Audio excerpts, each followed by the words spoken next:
Some of the scariest horror movies ever made weren't completely fictional.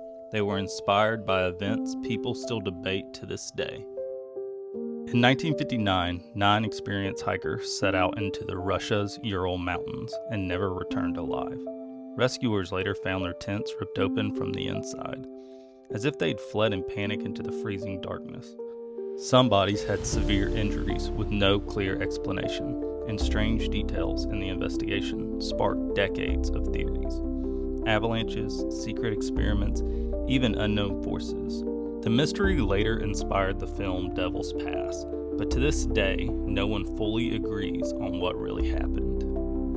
In the late 1970s, a family in Enfield, England reported voices coming from inside the walls, furniture sliding across the floors, and toys moving on their own. Neighbors claimed they heard knocking sounds in the middle of the night, and even police officers documented objects shifting without anyone touching them. Skeptics called it a hoax. Believers called it one of the most credible hauntings ever recorded. The case later became the inspiration for The Conjuring 2.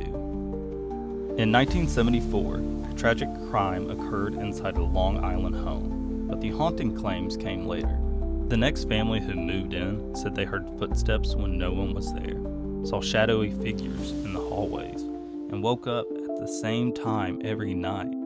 They lasted only 28 days before leaving the house entirely. Whether it was psychological stress or something darker, the story became the foundation for the Amityville horror franchise.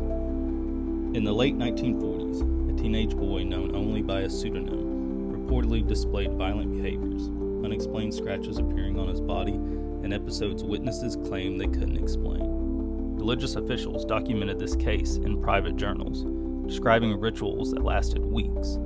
Though details remain disputed, the story became the inspiration behind The Exorcist, one of the most influential horror films in history. In the 1970s, the Perrin family moved into a rural Rhode Island farmhouse and claimed years of unexplained disturbances. Whispers in empty rooms, doors opening on their own, and figures seen standing in doorways late at night. Their experiences were later investigated by paranormal researchers, and their story became the basis for The Conjuring. The house still draws curiosity decades later, with visitors claiming the atmosphere alone feels unsettling. Maybe they're just stories that grew over time, or maybe the reason these movies hit so hard is because they didn't start as fiction.